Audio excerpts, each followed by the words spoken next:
지난 시간은 저희가 첫째부터 넷째 나팔까지 알아보았는데요. 일곱 나팔이란 한마디로 압제당하는 하나님의 백성들이 드린 기도에 대한 응답으로 하나님이 개입하셔서 반역하는 인류를 심판하시는 것이죠. 누구를 심판하신다고요? 하나님의 인을 받지 못한 자들, 즉 하나님을 믿을 수 있는 기회를 거절하고 하나님과 원수가 되기로 작정한 자들, 그들에게 내리는 심판이 바로 일곱 나팔입니다. 이제 새 나팔 재앙이 남았는데 복음을 계속 대적하고 배도해서 영적으로 죽은 자들에 대한 그 심판이 이제 점점 격화되는 거예요. 그래서 계시록 8장에는 뭐라 그랬어요? 화가 있도다. 새 천사들이 불어야 할 나팔 소리가 남아 있음이로다 라고 하는 경고의 아주 무서운 경고를 울렸지요. 새 재앙, 화라고 불러요. 다섯 번째 나팔은 첫 번째 화가 되고요. 여섯 번째 나팔은 둘째 화가 되고요. 일곱 번째 나팔은 셋째 화가 되는 것입니다. 그래서 그중에 오늘은 첫째와 둘째 화, 즉 다섯 번째와 여섯 번째 나팔을 공부하게 되는데요. 계시록 9장 말씀입니다. 근데 계시록 9장은 계시록 중에서도 가장 어렵고요. 두려운 장면인 것 같아요. 왜냐하면 이 말씀 자체로 보면 정말 엄청난 공포가 몰려드는 그런 장면이 담겨 있거든요. 그래서 저도 이 말씀을 놓고서 한참 이렇게 저렇게 이해하려고 애를 써봤는데 결국 저희가 하고 있는 1, 2, 3 묵상법으로 보니까 말씀이 이해가 됐거든요. 그래서 오늘 함께 1, 2, 3 묵상법으로 계시록 9장에 있는 말씀을 나누도록 하겠습니다. 먼저 우리는 어느 곳이든지 그곳에 그 장면에서 교회와 나의 상태를 살펴보아야 합니다. 그리고 그럴 때 예수님께서 어떤 모습으로 어떤 명령을 주시고 어떤 믿음이 필요한가 어떤 명령을 주시는가 꼭 확인해 봐야 되고요. 그렇게 될 때는 하나님께서 순종하는 자에게 축복이 그렇지 않은 자에게는 멸망의 심판이 오게 된다라는 것이 복음이라고 했죠. 1, 2, 3 복음입니다. 그 중에 먼저 다섯째 천사에 대해서 한번 볼까요? 큰 그림으로 먼저 보신다고 생각하시면 됩니다. 큰 그림 먼저 보고요. 이제 작은 부분을 우리가 이해하게 되면 이해가 아주 쉽고요. 정확하게 볼 수 있습니다. 그래서 다섯째 천사가 나팔 부는 그 내용을 먼저 보면요. 여기서 인간의 상태는 무서운 재앙의 시점에 놓여 있는 인간들의 모습입니다. 하늘에서 땅에 떨어진 별 하나가 있는데 연기가 올라오고요. 황충이 있는 아주 무서운 상태가 바로 여기 지금 다섯 번째 천사에 주는 기별의 인간 상태입니다. 그러나 예수님은 우리와 함께 계시죠? 뭐라고 하셔요? 땅의 풀 각종 수목은 해하지 말고 이마에 하나님의 인 안 맞은 사람만을 해하라. 그러나 죽이지 못하게 하고 다섯 달 동안만 괴롭게 하라라고 하시는 예수님의 명령이 있습니다. 그러나 그렇게 하나님께서 이런 자비의 명령을 주셨음에도 회개치 않으므로 결국 그들은 죽기를 구해도 얻지 못하고 죽고 싶으나 죽음이 저희를 피하고 마는 아주 괴롭고 엄청난 고통 속에 빠진 하나님의 심판 아래 빠진 인간의 모습이 보입니다. 이것이 다섯째 천사의 기별이고요. 그 다음 여섯째 천사 볼까요? 하나님 앞 금단 제 넷불에서 한 음성인 나팔 가진 여섯째 천사에게 이제 명령하시죠. 큰 강 유브라데에 결박한 네 천사를 놓아주라 라는 명령이에요. 이것이 바로 성소에 계시는 예수님의 명령입니다.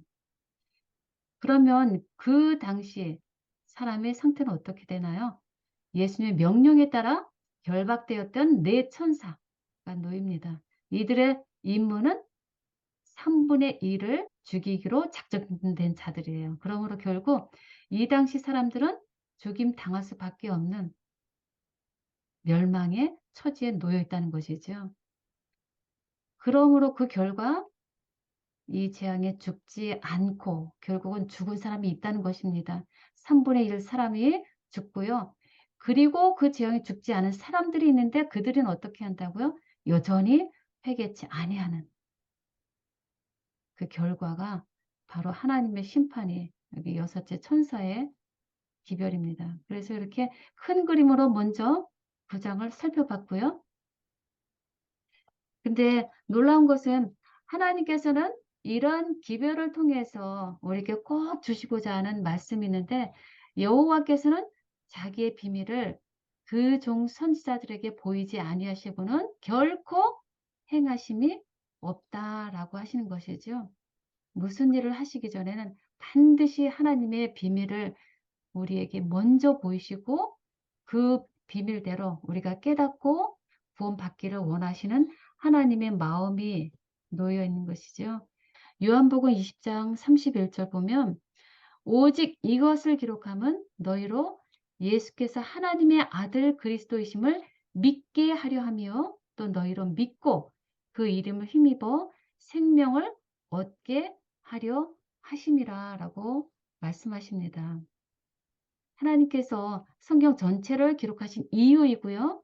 마찬가지로 요한계시록 9장을 기록하신 이유도 동일한 것입니다. 언제든지 예수 그리스도를 믿음으로 생명을 영생을 얻기를 바라시는 것이 바로 성경을 기록하신 목적인 것이죠.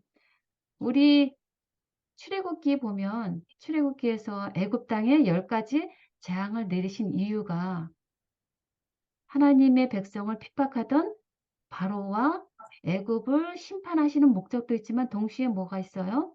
하나님의 백성들을 구원하시기 위함이었잖아요. 그래서 마찬가지로 이 계시록 9장도 하나님을 대적하는 세상 나라는 심판하시고 하나님의 백성들은 환난 가운데서도 믿음을 굳건히 지켜서 영생을 얻게 하시고자 하시는 것이 바로 일곱 나팔이라는 것이죠. 그래서 재앙을 통해서 우리는 세상을 심판하실 뿐만 아니라 택한 백성들을 구원하시는 하나님의 섭리를 볼 수 있어야 합니다. 그러면 이제 오늘 본문에 기록된 이 기록들을 살펴보기 전에 먼저 일곱 나팔에 대한 이해를 돕기 위해서 도표를 좀 보시면 좋겠어요. 일곱 나팔은 부분적인 거고요. 경고적인 심판이 성격이 있다라고 말씀했죠. 그러면 여기에서 누구를 심판하시는가? 배도하는 교회와 세상을 심판하시는 것이죠. 그래서 하나님 택하신 이스라엘이 하나님을 떠남으로 이스라엘을 심판하시고요. 그 교회가 부패되고 또 핍박하게 하는 서로마 제국을 심판하시고요. 교회가 점점 세속화되고 배도하고 결국은 작은 뿔을 옹호하는 동로마 제국까지 심판하시는 것이 일곱 나팔입니다. 그래서 마지막 세상까지 심판하시겠다라는 것이죠. 그런데 이거를 누구를 통해서 이 배도한 교회를 심판하시는가? 도구로 악한 세력들을 하나님께서 쓰신다는 것입니다. 그래서 로마 제국을 들어서 이스라엘 나라를 심판하시는 것이 첫째 나팔이고요. 게르만 민족을 들어서 서로마 제국을 멸망시키는 것이 둘째 나팔이고요. 오염된 교리와 어두움을 방치함으로 세속화되고 배도한 교회를 심판하신 것이 셋째, 넷째 나팔이고요. 그리고 이제 오늘 배울 다섯째, 여섯째 나팔은 이슬람 세력, 즉 사라센 제국과 투르크 제국을 통해서 배도하고 또 작은 뿔을 옹호하는 동로마 세력을 멸망시키시는 그런 심판입니다. 그리고 일곱 나팔은 이제 다음에 보게 되고요. 그래서 하나님께서는 이 예언대로 그대로 성취하셔서 그들을 멸망시키셨음을 우리는 역사책에서 확인해 볼 수 있죠.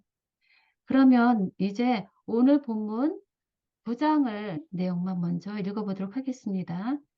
다섯째 천사가 나팔을 불매 내가 보니 하늘에서 땅에 떨어진 별 하나가 있는데 저가 무저갱의 열쇠를 받았더라.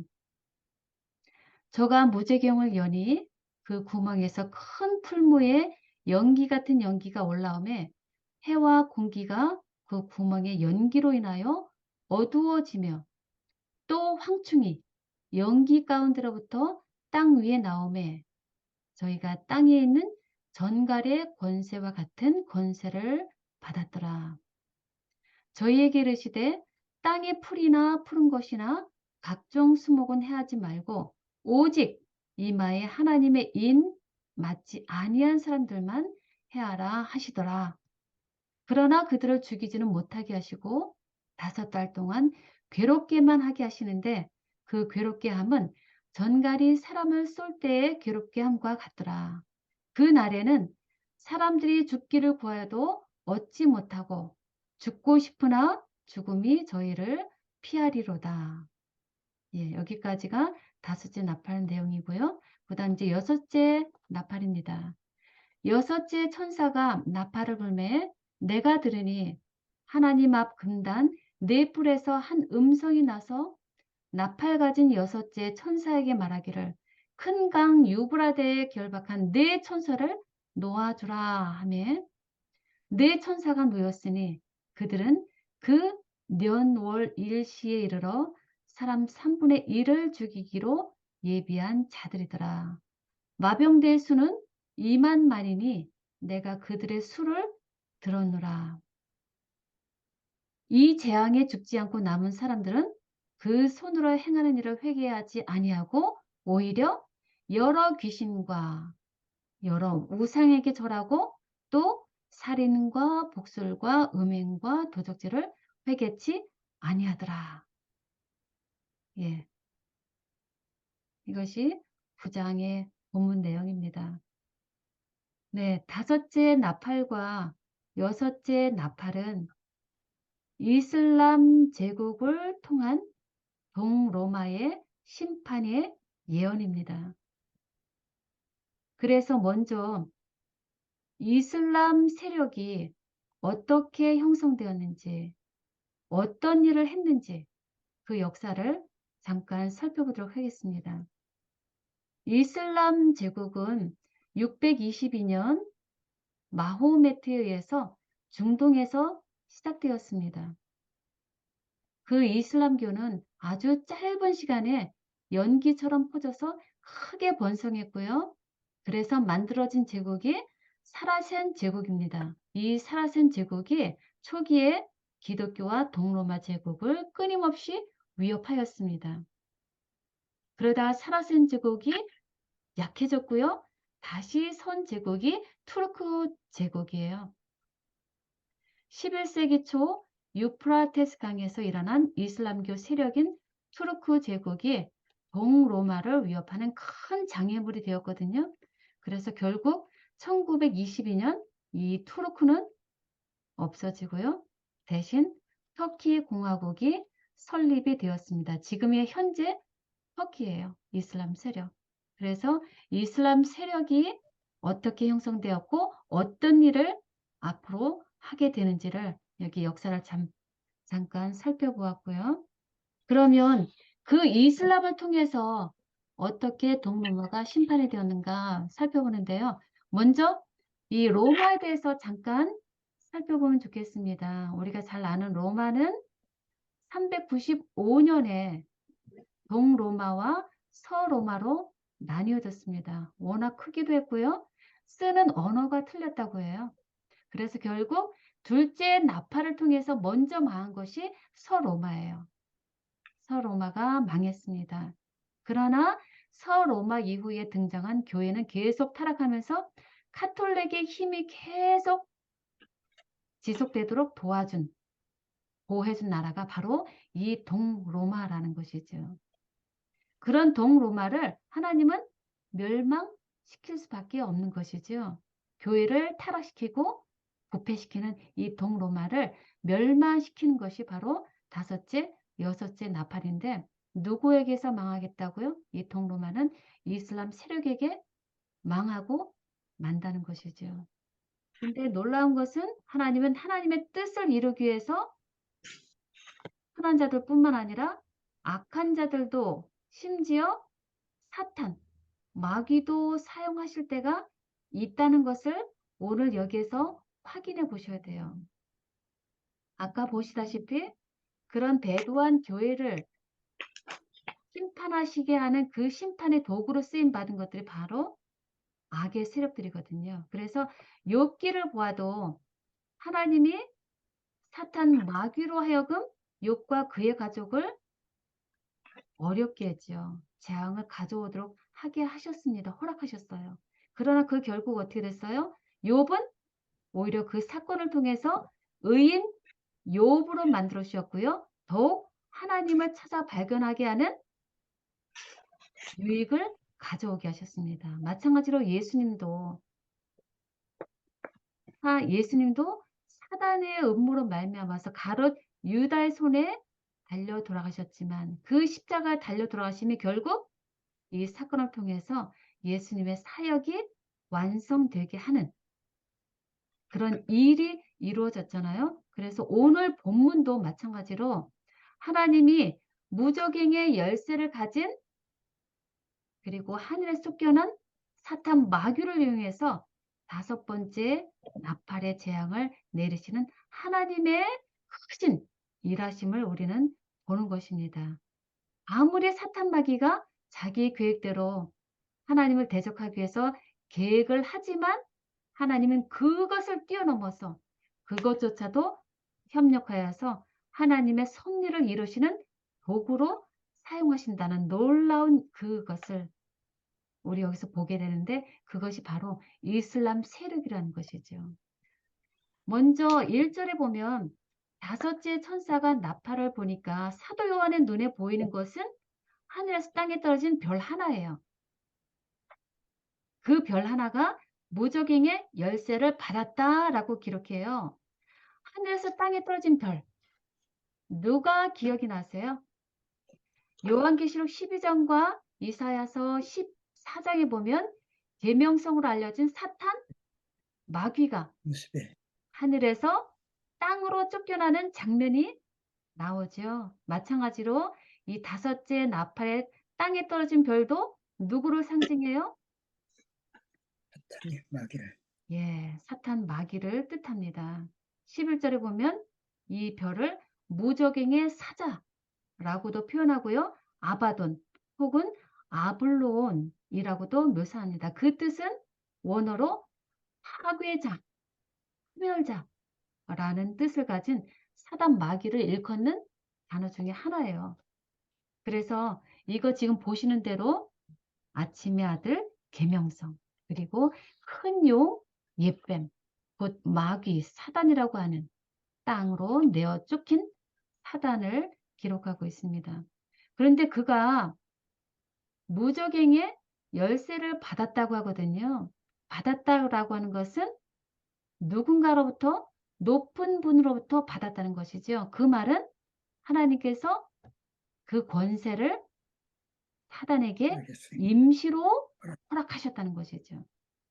그리고 그가 이제 무적행의 열쇠를 가지고 무적행을 열자 거기서 어떤 일이 나오냐면요. 연기가 올라오고요. 그리고 황충이 나옵니다.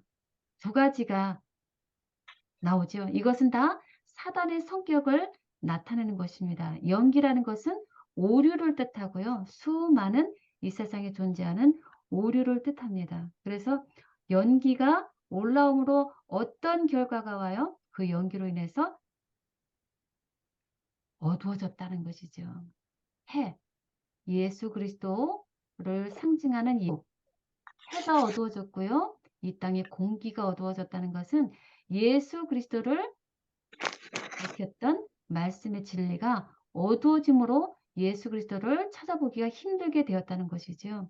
그리고 황충이 나왔어요. 메뚜기와 같은 뜻으로 우리가 이해하시면 됩니다. 메뚜기 떼가 땅 위에 올라왔습니다. 메뚜기는 어떤 성격을 갖고 있나요?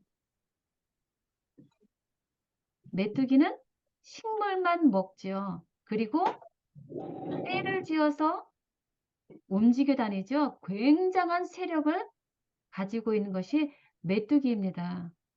떼를 지어 다니면서 거기 보이는 모든 곡식을 갉아먹는 메뚜기 떼는 정말 그것이 지나가고 나면 치명적인 기근을 불러오는 공포의 대상이 바로 이 메뚜기죠. 그렇지만 절대 사람을 해하지 않는 특징이 있습니다. 근데 성경에 보면 이 메뚜기가 등장하는 것이 바로 출애굽기에 애굽에 내린 8번째 재앙이 바로 메뚜기 재앙이었고요. 또 요엘서 1장에도 보면 주의 날이 메뚜기의 재앙과 같이 임할 것이다 라고 메뚜기에 대해서 얘기하고 있는데요. 그 메뚜기가 지금 무적행에서 나왔다는 거예요. 무적행이란 밑바닥이 없는 동굴이라는 뜻을 갖고 있는데 그것은 마귀, 사단이 임시로 거하는 거처라고 보시면 되겠습니다. 그래서 사단이 거기에서 나왔다는 것이죠. 타락한 천사들이 정사와 권세와 이 어두움의 세상 주관자들과 하늘에는 악한 영들로서 세상을 미혹하는 일을 하고 있는 자, 그 악의 영들이 거하는 곳이 바로 무적행이라는 것입니다. 그래서 무적행에서 나온 이 황충으로 말미암아서 이제 황충 재앙이라고 불리는 것입니다. 그런데 오늘 여기 나오는 이 황충의 성격 중에서 황충 중에서 우리가 눈여겨 보아야 할 것은 이 황충이 전갈의 권세와 같은 권세를 받았다라는 것입니다.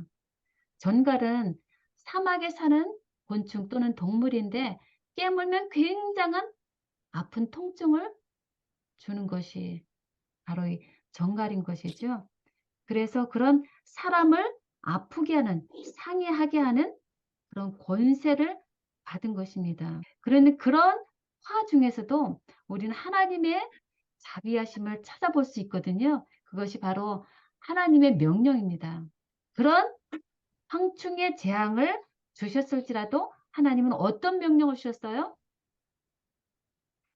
땅의 풀이나 푸른 것이나 각종 수목은 해하지 말라라는 것입니다. 여기서 성경에서 풀 그리고 각종 수목은 하나님의 백성을 상징하는 것이죠. 그래서 하나님의 백성은 결코 해하지 말라.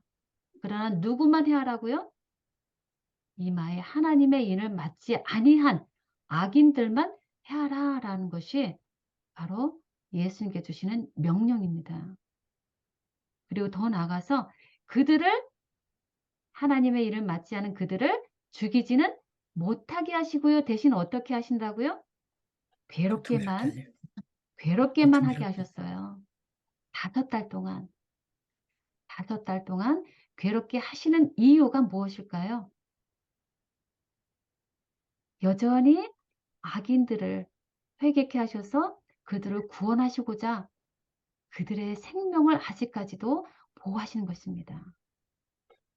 경고로 말미암아 그들을 다시 돌이키게 하시는 하나님의 마음이 여기 담겨 있는 것이죠.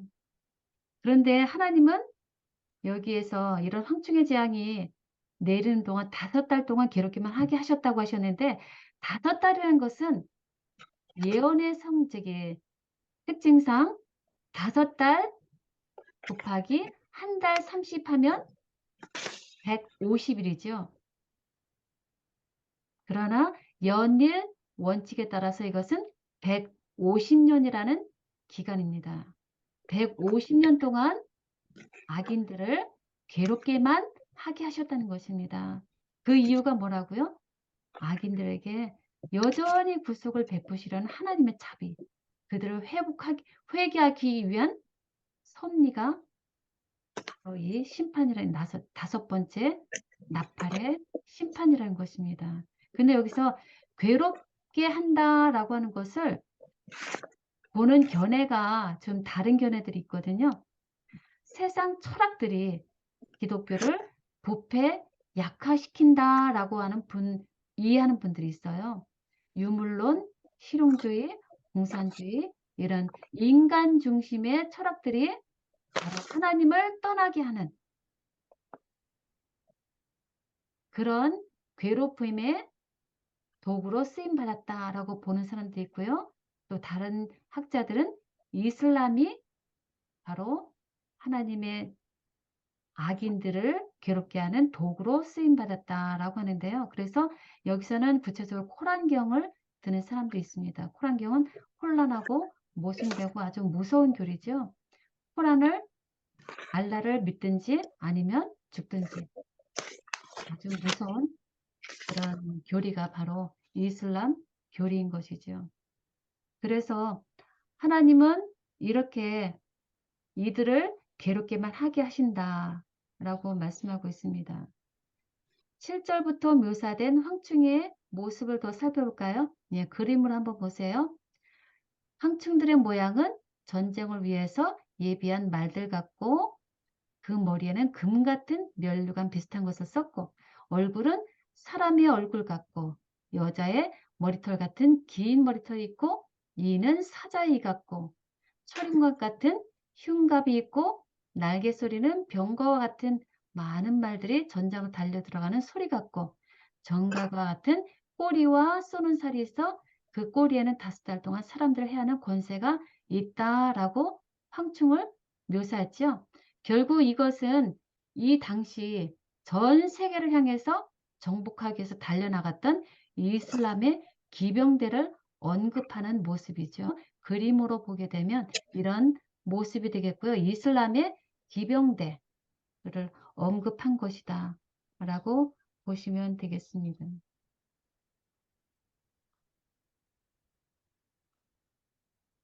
네, 5째 나팔에 메뚜기들이 무적행에서 나왔다는 사실은 메뚜기들이 마귀적 세력을 상징한다라는 것을 우리가 확실하게 알 수 있고요.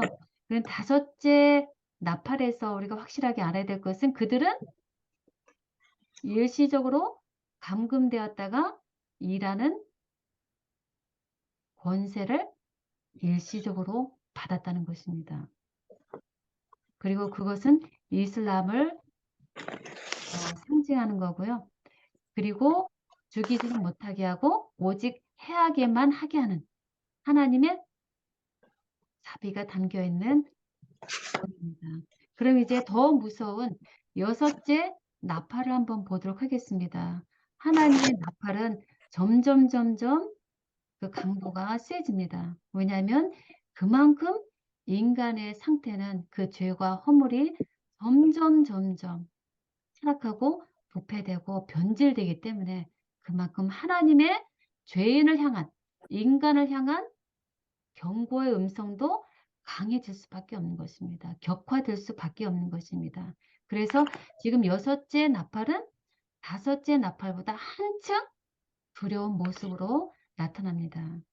그래서 6째 나팔은 마병대의 재앙이라고 불립니다. 마병대, 기병대, 재앙이라고 불립니다. 그 내용을 이제 구체적으로 살펴보면요. 먼저 1절에 보면요. 하나님 앞 금단 4뿔에서 한 음성이 들립니다. 이것은 바로 성소에 계시는 예수님을 뜻하지요. 그 4뿔에서 한 음성, 예수님이 말씀하시는데 한강 유브라에 결박한 4천수를 놓아주라는 거죠. 여기에는 천사라는 것은 우리가 뜻하는 그런 천사가 아니라 이제 이 심판을 하기 위해서 쓰임받는 사단의 세력을 뜻합니다. 그래서 큰 강 유브라데에 여태까지 결박되었지만 이제 하나님의 때에 맞춰서 이 심판의 도구로 쓰임받은 4천사를 놓아주라라는 명령이 주어졌고요. 그러므로 4천사가 놓였습니다. 이들이 할 일이 뭐예요? 그 년, 월, 일시에 이르러 사람 3분의 1을 죽이기로 예비한 자들, 즉 사람 3분의 1을 죽이기로 준비된, 예비된 자들이 바로 네 천사라는 것이죠. 네 천사들이 이제 얼마가 되냐면요. 2만 만이라고 했어요. 2만 만이라는 것은 2억을 나타내요. 2만 곱하기 만 하면 2억이죠. 사도 요한이 그 당시 2억이란 단어를 쓸 만큼 인구가 없기 때문에 2만 만이라고 했대요. 그래서 어떤 분들은 굳이 그렇게 2억이라 할 필요 없이 아주 많은 사단의 세력을 표상하는 것이다 라고 말하는 사람도 있습니다. 그래서 그 엄청난 숫자의 마병대가 이제 사람들을 해하는 모습을 사도 요한이 본 것입니다. 2만 만의 마병대. 그래서 이 마병대도 5번째 재앙에 등장한 황충처럼 하나님의 명령대로 결박되었다가 풀려난 존재들, 즉 악의 세력들, 사단의 세력들이라는 것이죠. 2억의 마병대에게 하나님이 정하신 시간에 사람들 가운데 3분의 1을 해하는 권세가 주어진 것입니다. 여기 유브라데 결박한 네 천사, 이것은 동로마를 공격했던 투르크 제국의 군사들을 나타냅니다. 그래서 이 당시는 범위를 한번 보세요. 오직 유브라데에 결박한 천사들이 그 주어진 공간에 있는 사람들만 죽이게 하는 것입니다. 그러나 지금 우리가 사는 시대는 어떤 때예요? 네 천사가 땅 사방에 바람을 붙잡고 있는 때입니다. 다시 말씀드리면 유브라데에서 이제는 전 세계, 땅 사방이라는 것은 전 세계를 나타내죠. 전 세계가 이제는 사단의 세력으로 말미암아서 이 땅에 큰 전쟁의 바람이 불어오게 되는 시점에 놓여 있다는 것이죠. 그래서 지금은 마지막 은혜의 시대에 살고 있다라는 것을 우리는 계시록 7장을 통해서 확인해 보았습니다. 그래서 이제 9장 18절에 보면 그 마병대를 통해서 이제 심판이 주어지는데요. 그들이 쓰는 재앙의 모습을 보면요. 저희 입에서는 불과 연기와 유황이 나왔다고요. 불과 연기와 유황. 그래서 그것들로 인해서 어떤 일이 왔다고요? 사람 3분의 1이 죽임을 당하였다는 것입니다. 하나님께서 명령하신 대로 사람 3분의 1이 죽었어요. 그렇다면 그 당시 3분의 2는 보호함을 받았다는 것이죠. 왜요? 3분의 1이 죽음으로 말미암아 그를 그런 재앙을 바라보면서 회개하고 하나님께 나오기를 바라시는 하나님의 애절한 마음이 바로 이거 지금 6번째 나팔이죠. 그래서 그것 말씀대로 AD 1453년에 보면요. 사람 3분의 1이 살육이 되었어요. 그것이 바로 동로와 제국의 멸망의 때입니다. 하나님 말씀하신 대로 이슬람 세력을 통해서 동로마 제국을 멸망시키신 그 일이 바로 말씀대로 성취되었다는 것입니다.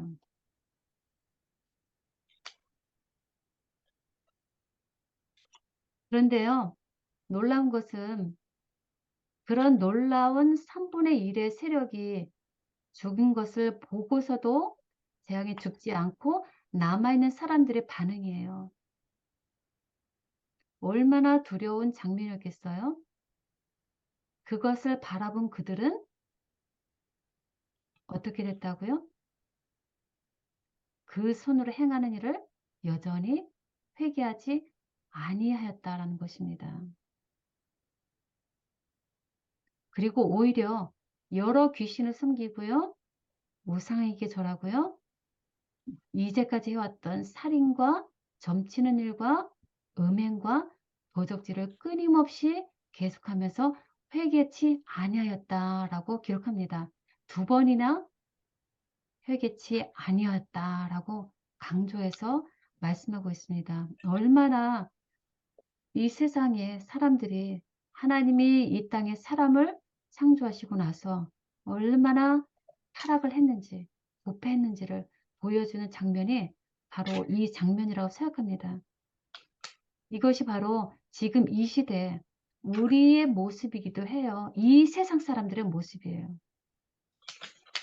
지금 하나님은 천연계 재앙을 통해서 또 셀 수 없는 예기치 못한 많은 재앙을 허락하십니다. 그러나 그 재앙에 죽지 않고 살아남은 자들이 지금 우리 이 세상 사람들이죠. 그러나 그 세상 사람들이 어떻게 하나요? 하나님을 믿으라고 하는 복음을 받아들이기를 여전히 거부하고요. 여전히 죄악을 회개치 아니하고요.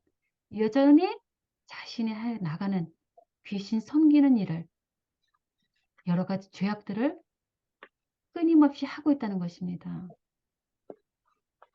최근에 어떤 분을 통해서 들어보니까 이 미국의 큰 도시 하버드 대학 가장 지성인이 모이는 하버드 대학에 사단을 섬기는 사단 미사를 진행하는 모임이 진행된다고 해요. 그래서 그것을 위해서 하나님 믿는 신자들이 방해하기 위해서 그것을 못하도록 하는 기도 릴레이가 있다라고 하는 광고를 하는 거 봤는데요. 정말 마지막 때구나 하는 생각과 동시에 하나님은 어떤 반응을, 어떤 마음을 가지고 그 집회를 바라보실까 하는 생각이 들었습니다. 그래서 저도 그 기도에 잠깐 동참했었는데요. 이것이 지금 우리 인간의 모습이라는 것입니다. 너무나 정말 안타깝고 가슴 칠 일이죠. 그래서 하나님은 이렇게 이슬람 세력들을 통해서요. 하나님을 말씀을 진리를 변개하고 하나님을 못 믿게 하는 세력, 동로마 제국을 심판하셨습니다. 누구를 통해서요?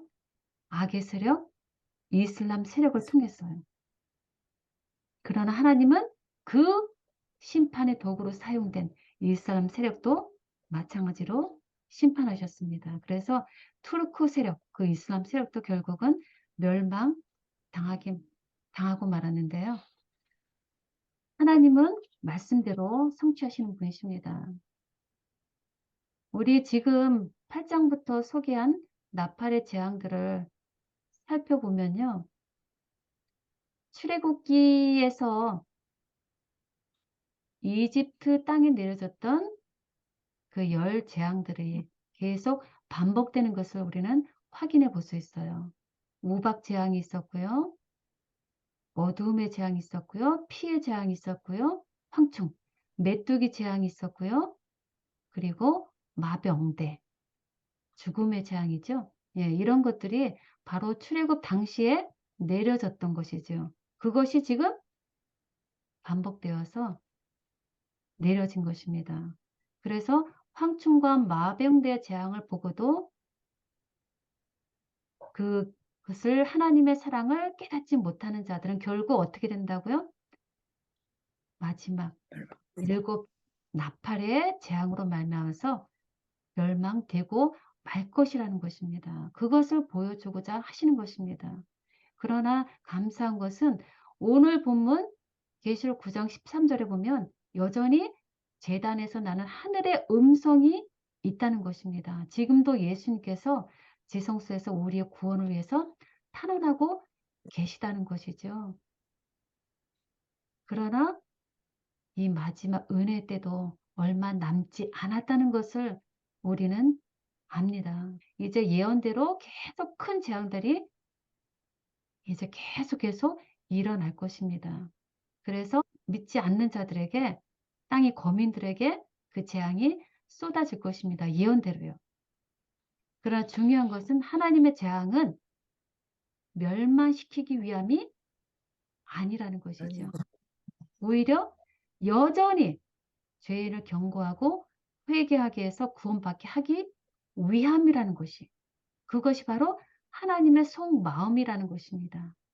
이렇게 무섭고 두려운 공포와 같은 재앙 가운데서도 우리는 재앙을 통해서 나의 죄를 더 깊이 들여다보고 다시 한번 하나님을 슬프시게 할 게 아니라 하나님께 가까이 나아가기를 결단하는 그런 은혜의 때라는 것이죠. 그래서 요엘서 2장에 보면요, 이런 말씀이 있어요.